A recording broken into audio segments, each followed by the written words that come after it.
हाँ जी, तो स्टूडेंट्स ये रही हमारी प्रॉब्लम नंबर 5.1 जिसमें वो कह रहा है कि half bridge inverter of figure below, यानी कि हाफ ब्रिज इन्वर्टर की आपको नीचे शेप दी गई हुई है। तो बच्चों यार वो मैंने शेप ड्रा नहीं की, वो काफ़ी यार वो सिंपल बेसिक जो हाफ ब्रिज इन्वर्टर आपको दिखाया था वही है।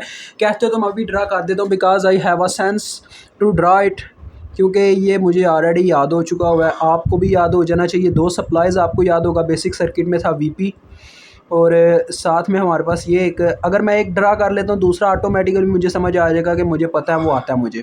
यहाँ पे हमारा एक स्विच लगा होता है और इसके बिल्कुल अपोजिट साइड पे एक डायोड लगा होता है। तो ये एक आपका मुकम्मल हो गया एक साइड, और सेंटर में हमारा लोड लगा होगा जिसमें एक रेजिस्टर पाया जाएगा और एक इंडक्टर, क्योंकि उसने बोला हुआ है बच्चों ये प्योरली हमारे पास रेजिस्टिव भी नहीं है, प्योरली इंडक्टिव भी नहीं है, ये इनका मिक्सचर है। तो मिक्सचर में आपको पता है वेव्स कैसी मिलती है, मतलब आउटपुट कैसी आती है, ये चीज़ आपको पता होनी चाहिए। That is the main point in this question. तो वो आपको ड्रा करनी आनी चाहिए। आपको यार नीचे का हिस्सा पता ही है, नीचे मैंने क्या करना है, यही स्विच यहाँ पे लगा लेना है एक और। देखो ज़रा ड्रा करके चलें, आपको टोटली तौर पे मैंने शेप आपके सामने ड्रा कर दिया। यार पेपर में आपसे ना थ्योरेटिकल क्वेश्चन अगर पूछा जाता है तो आप इस तरह से इजीली ड्रा कर सकते हो। बस ये होगा कि जो दूसरे सर्किट होते हैं, मतलब कि इनका एडवांस फॉर्म, उसमें यहाँ पे हमारे पास ट्रांजिस्टर पाया जाता है। तो देखो मैंने ये आपके सामने टोटली ड्रा किया है बगैर किसी कन्फ्यूजन के। तो देखें ये हमारा स्विच S2 हो गया, D2 हो गया, ठीक है। बन गई शेप जैसा आपने चाहते थे कि शेप भी होनी चाहिए सर। अब आगे की बात करते हैं, वो क्वेश्चन में क्या कहता है। अब मैंने कुछ बच्चों बेसिक्स फार्मूलाज थे जिनका कैप्सूल नहीं बना सका बिकॉज वो बेसिक फार्मूला बनते ही एक इक्वेशन से हैं और उस इक्वेशन को डिराइव करना आपको आना चाहिए। आप फार्मूलाज याद नहीं कर सकते यार, आप नहीं कर सकते, वो मुश्किल हो जाता है, बहुत बहुत मुश्किल हो जाता है। तो डैट्स वाई उसी बेसिक इक्वेशन की मदद से हम यहाँ पे सारा काम डन करेंगे। अब वो बेसिक इक्वेशन होती क्या, मैं आपके सामने लिख रहा हूँ। I of t is equal to minus I naught e की पावर माइनस टी ओवर टा, ठीक है। टा होता है टाइम कांस्टेंट बच्चों, जो आपको याद होगा हमने कभी निकाला था अपने वी ओवर आर, जो हमने निकाला था अपनी यार EN में, टा इज़ इक्वल टू 1/A के फार्मूला से इलेक्ट्रिकल नेटवर्क एनालिसिस के कोर्स में, ठीक है। वो वाला ये टा है। और आगे आता है 1 माइनस ई की पावर माइनस टी ओवर टा, यहाँ पे भी वही चीज़ है, ठीक है। यानी यहाँ पे एक लिहाज से ई की पावर है -AT। अब ज़रा गौर कीजिएगा, ये फार्मूला जिसकी बिहाफ पे हम ये सारे फार्मूलाज ड्राइव करेंगे अपने क्वेश्चन के जो काम के होंगे, ठीक है। अब ज़रा गौर कीजिएगा, वो सबसे पहले मुझे जो डाटा शीट में देता है वो कहता है कि इसके जो VP यानी कि वोल्टेज सोर्सेज लगे हुए हैं वो 300 वोल्ट हैं, ठीक है। उसके बाद इसकी जो रेजिस्टेंस है, यानी कि इसमें जो रजिस्टर पाया जा रहा है वो अपने पास है 10 ओहम का। और जो इंडक्टर लगा हुआ है, इंडक्टर देखें वो कह रहा है 0.05 हेनरी का। और बच्चों देखो इससे हम इन दोनों यानी कि इसकी मदद से हमें क्या फ़ायदा होगा। देखें इसमें आपको नज़र आ रहा है हमें टा की वैल्यू चाहिए इस फार्मूले में। जब भी मैं इस फार्मूले का इस्तेमाल करना चाहूँगा मुझे टा की वैल्यू चाहिए होगी। तो मैं आपको टा के दो फार्मूलाज बताने लगा हूँ। अगर आपके सर्किट में कैपेसिटर आ रहा था तो टा का फार्मूला होता है RC, ठीक है। और अगर आपके सर्किट में इंडक्टर और रेजिस्टिव लोड लगा हुआ है, ठीक है, मिक्सचर लगा हुआ है RL का, तो उसके केस में हमारे पास टा का फार्मूला होता है L/R। तो आप ये अप्लाई करके देख लें आपके पास कितना आता है। देखें एल की वैल्यू है 0.05, इसको हमने डिवाइड कर देना 10 से, यानी कि ये हो जाएगा 0.005। ओके हो गया। ये आपके पास टा की वैल्यू आ गई और टा का यूनिट होता है बच्चों सेकंड। ये मैंने सेकंड साथ में छोटा सा लिख दिया। आगे फ्रीक्वेंसी है, फ्रीक्वेंसी की मदद से आपने बच्चों टाइम पीरियड की वैल्यू निकाल लेनी है 1/f करके, ठीक है। वो देखें फ्रीक्वेंसी 60 हर्ट्ज़ आपको गिवन है, तो 1/60 is equal to 1 divided by 60, 0.0167। तो ये भी सेकंड में होगा, यूनिट है। अब देखें आपने डाटा तकरीबन कवर कर लिया जितना आप कर सकते थे। मेन अब आपको इसकी वेव फॉर्म्स का पता होना चाहिए, यानी कि इसकी रिजल्टेंट में हमें वेव फॉर्म्स कौन सी मिलती हैं। तो आपको याद होगा हमने जब पढ़ा था कि जब मिक्सचर आ जाए, यानी कि रेजिस्टिव और इंडक्टिव लोड, प्योरली रेजिस्टिव या इंडक्टिव ना हो, ठीक है, तो उस केस में हमारे पास वेव फॉर्म्स कुछ इस तरह से आती हैं। जो हमारे पास बच्चों इनपुट आ रही होती है वो तो आपको पता है ट्रायंगुलर होती है, वोल्टेज की जो होती है, ठीक है। वो मैं ड्रा कर रहा हूँ यहाँ पे छोटी सी शेप जो आपके काम आएगी, आपको टोटली तौर पे एक कंसेप्ट देगी जिसके अकॉर्डिंग आप चलेंगे और आप इस बेरे को पार लगाएंगे, ठीक है। अब ज़रा गौर कीजिएगा, जो वेव फॉर्म्स आ रही हैं वो हमारे पास कुछ इस तरह से आ रही हैं वोल्टेज की। ये V पीक की वैल्यू है, ठीक है, V पीक ऐसे ही इनकी डाउनवर्ड आगे ट्राई, ये ना असल में ऐसे चल रही होती हैं रेक्टेंगुलर फॉर्म में, यानी स्केयर वेव इसको कहा जाता है, ठीक है, ऐसे जा रही होती है। अब मैं आपको करंट की यहाँ पे बताता हूँ क्या आएगी बच्चों। यहाँ पे हम ले लेते हैं लेट्स से -I0 इस पॉइंट पे, तो ये करंट यहाँ से भरेगा ऐसे उल्टी डायरेक्शन में, और ये कुछ ऐसे इसकी वेव फॉर्म फिर आगे जाती है। अब इसको यार यहाँ पे मुझे रखना चाहिए था, चलें यार जहाँ से स्टार्ट कर लिया कोई नहीं मसला। ये यहाँ पे I0 की मैक्सिमम वैल्यू है जिसे हमने कैलकुलेट करना फर्स्ट पॉइंट में, वो जो कह रहा है पीक करंट ऑफ लोड हमें निकाल के दें, ठीक है। ये वेव फॉर्म ऐसे ही चलती है ट्राईएंगुलर फॉर्म में। अब यहाँ से ये कैसे आगे जाएगी, कुछ इस तरह से जाएगी, ये ऐसे चलती जाएगी, ठीक है। तो ये आपको बस यार ड्रा करने की ज़रूरत नहीं होती पेपर में, लेकिन आपको इसका कंसेप्ट होना चाहिए। पेपर में उस वक्त ड्रा करोगे जब आपको लेट से कहा जाता है, कह रहे हैं कि थ्योरेटिकल पार्ट में कि हमें इसकी आउटपुट और इनपुट से वास्ता है भाई, हमें वो ड्रा करके दिखाओ। लेकिन उसमें आप क्या करोगे, अलग-अलग जब ड्रा करोगे, इसको अलग ड्रा कीजिएगा वीपी को, और I0 के लिए एक और ग्राफ ड्रा करके ना उसको ड्रा कीजिएगा, तब आपका ये बहुत प्यारा लगेगा। अभी मेरा आपको थोड़ा ना रफ सा लग रहा होगा। अब ज़रा मेरी बात गौर से सुने। वो कह रहा है पीक करंट ऑफ लोड हमें निकाल के दें, यानी कि पीक लोड करंट हमें निकाल के दें। लोड करंट पीक बच्चों, उसका मतलब ये है कि जो आपको आउटपुट में करंट मिल रहा है इसकी पीक वैल्यू देखें यहाँ पे हो रही है। यहाँ से टाइम स्टार्ट हुआ तो T/2 पे जाके ये यानी कि टोटल टाइम पीरियड यहाँ पे मुकम्मल होता है। यहाँ पे आके पूरी यानी कि देखें वेव का एक सराउंडिंग यानी कि एक चक्कर मुकम्मल हो रहा है, एक साइकिल मुकम्मल हो रहा है। तो यहाँ पे इसका हाफ हुआ, इसका मतलब T/2, ठीक है। तो इसका मतलब T/2 पे हमें पीक वैल्यू मिल रही है। तो T/2 टाइम पीरियड पे बच्चों यहाँ पे कुछ पुटिंग्स हम करते हैं, तो T की जगह T/2 पुट होगा, ठीक है। तो मैं आपको बताता हूँ, ये थोड़ा सा ना यार आप मेरी बात सुन लीजिएगा, इसको आप याद कर सकते हो, ये इतनी मुश्किल इक्वेशन नहीं है, लेकिन आपको थोड़ा आइडिया हो जाएगा कि सर ने ये हमें इक्वेशन ऊपर वाली क्यों याद करवाई, इसके बाद ये वाली सर कैसे यानी कि इक्वेशन लिख पा रहे हैं। देखें I0 की जो इक्वेशन आएगी जो आपने निकालनी है अब I0, वो ये आ जाएगी बच्चों। इसी को सॉल्व करते हुए आपके पास देखें Vp/R तो ऐसे ही रहेगा, लेकिन ये जो पार्ट्स हैं ना ये आपस में कोलाइड्स करके मर्ज होते हैं। टी की जगह पुट हो जाता है T/2, ठीक है, ये चीज़ पुट हो जाती है क्योंकि यहाँ पे टाइम पीरियड T/2 होगा। तो इस केस में हमारे पास ये कुछ इक्वेशन ऐसे बन जाती है। ऊपर आ जाता है बच्चों 1 - e की पावर -T/2 सॉरी, और बटे में 1 + e की पावर -T/2। ये ऐसे फार्मूला आ जाता है हमारे पास, ठीक है। यानी ये कुछ डेरिवेशंस हैं इसके पीछे, ये फार्मूला इसी से हमने डिराइव किया, लेकिन ये बहुत इजी है बच्चों। आप इतना बस जहन में रखें कि I0 = Vp/R कैसे आ रहा है, ये आपके जहन में है ना Vp/R। इतना समझ लें कि इस I को I0 करना पड़ा, उसकी रीज़न ये है क्योंकि हमने पीक करंट रखनी है, ठीक है। तो I0 पीक करंट I0 आ जाएगी यहाँ पे। और दूसरे नंबर पे ये यहाँ पे कुछ डेरिवेशंस की मदद से हमारे पास ये इक्वेशन बन जाएगी। देखें ये हिस्सा एज इट एज रहता है, ये बस T की जगह पुट हो जाता है T/2, लेकिन इसके बटे में 1 + जो ये आ रहा है ये इसी की मदद से आ रहा है, इस पार्ट की मदद से। ये थोड़ा सा यार डेरिवेशन है, इसको कन्फ्यूजन में ना लीजिएगा। मैं यही कहना चाहूँगा, आप ना थोड़ा सा बस इंतज़ार करें, या आप अगर चाहते हैं यार मैं डेरिवेशन पार्ट दिखा सकता हूँ, मसला नहीं है, लेकिन उसमें आपको यही कन्फ्यूजन होना है। लेकिन चलें आपके लिए थोड़ा सा मैं आपके लिए करने लगा। ज़रा बात सुनिएगा। जैसे कि आपको यहाँ पे पता चला कि पीक पॉइंट पे जाके हमारी I जो है वो I0 के इक्वल हो जाएगी, ठीक है। तो ज़रा इधर गौर कीजिएगा इस साइड पे।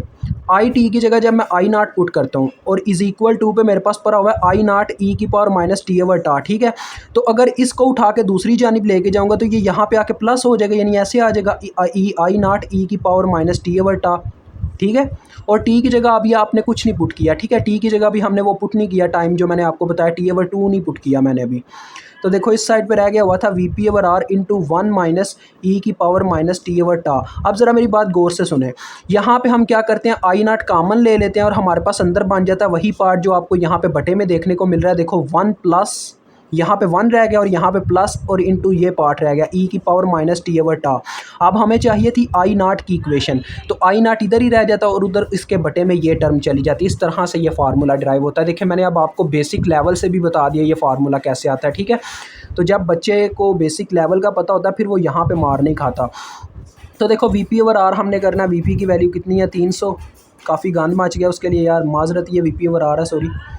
तो 300 / R की वैल्यू कितनी थी 10 × 1 माइनस ई की पावर माइनस टी। टी की वैल्यू बच्चों हमारे पास कितनी है 0.0167 डिवाइडेड बाय 2 टा, यानी कि 2 मल्टीप्लाई बाय टा की कितनी वैल्यू आई हुई है हमारे पास 0.005। ठीक है जी, ये मैंने यार छोटा सा करके लिख दिया, यहाँ पे थोड़ा इशू हो रहा था यानी लिखने में। यहाँ पे 1 प्लस ई की पावर यहाँ पे भी वही सीन है, यानी माइनस 0.0167 और बटे में वही यानी कि 2 टा, तो 2 मल्टीप्लाई बाय 0.005। आप इस होल टर्म को कैलकुलेटर पे पुट करेंगे आपको आंसर मिल जाएगा। अभी मैं आपको पुट करके दिखाता हूँ और फाइंड आउट करता हूँ आंसर इसका।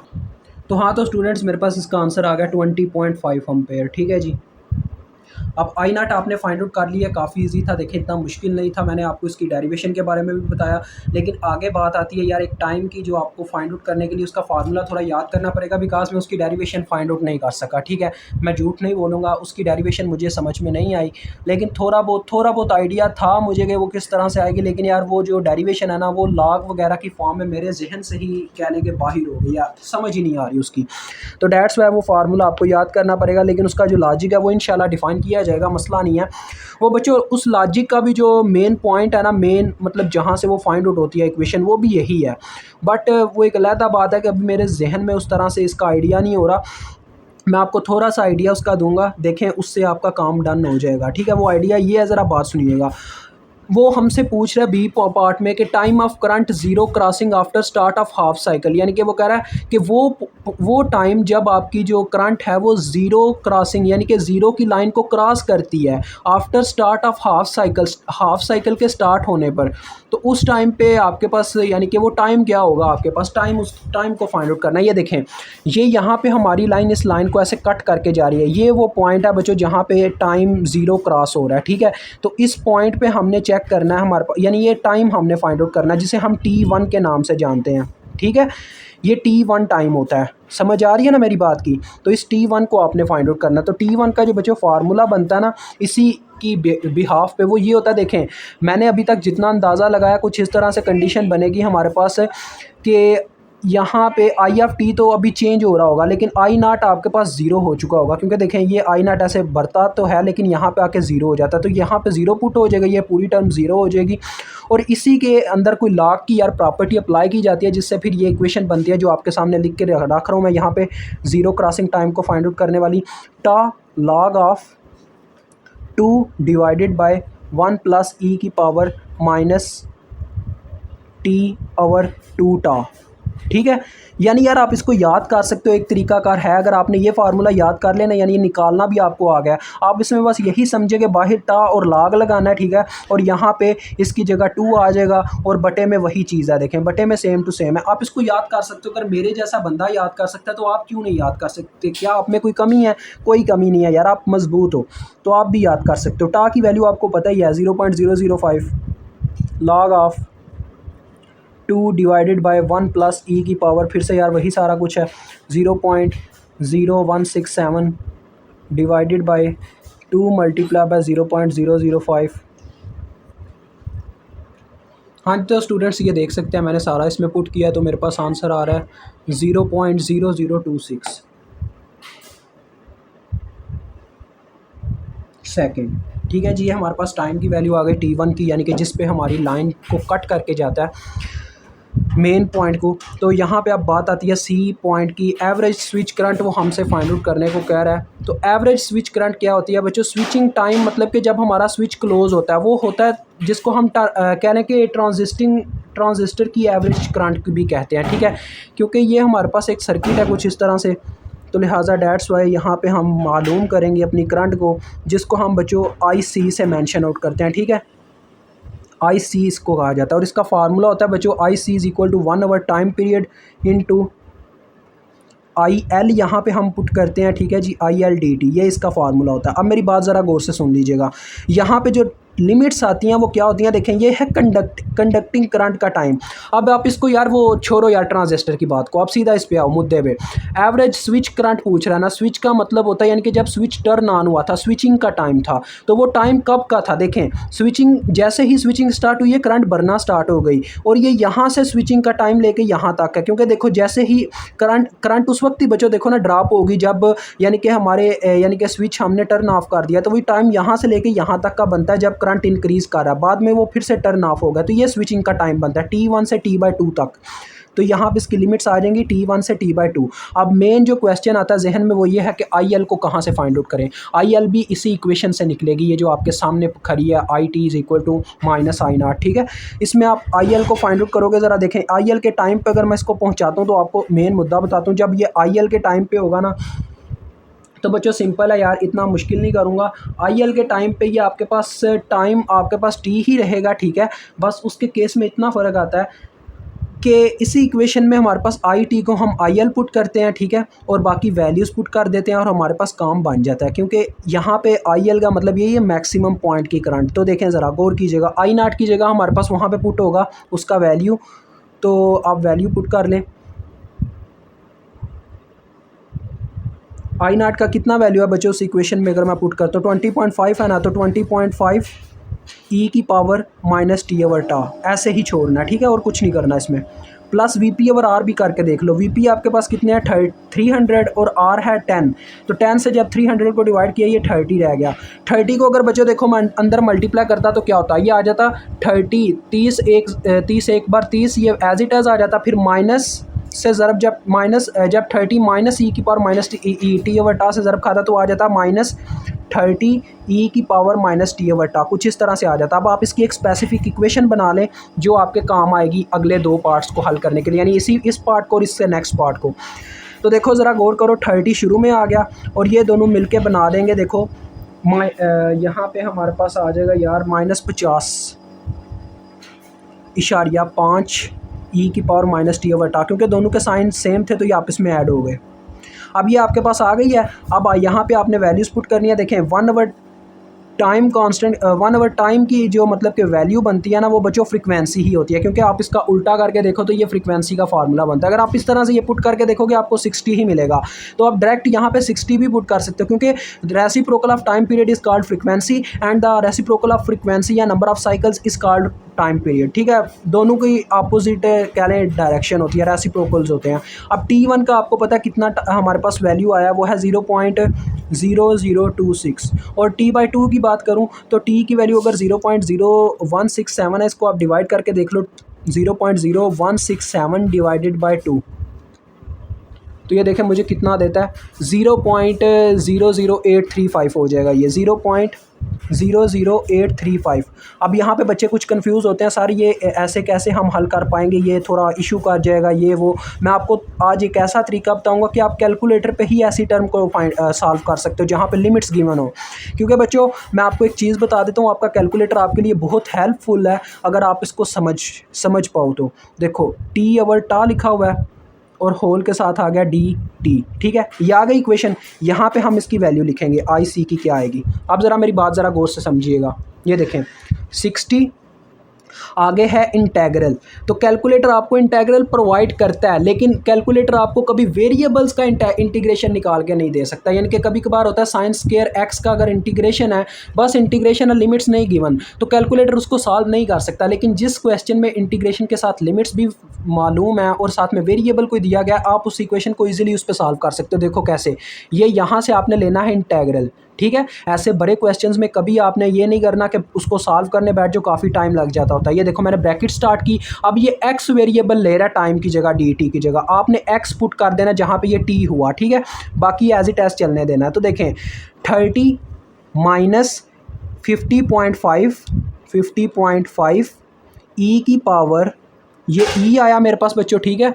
इसकी पावर में जहाँ पे मेरे पास देखें -t है, t की जगह मुझे x पुट कर देना है। ये देखें यहाँ पे x होता है, यहाँ पे अल्फ़ा दबाओगे और ये x आ जाएगा, ठीक है। और बटे में है इसके, यानी कि -t/t था, t की जगह तो x पुट कर दिया, लेकिन यहाँ पे टा की वैल्यू आपने पुट करनी है। टा की वैल्यू आपके पास आई हुई है, वो देखें ऊपर 0.005,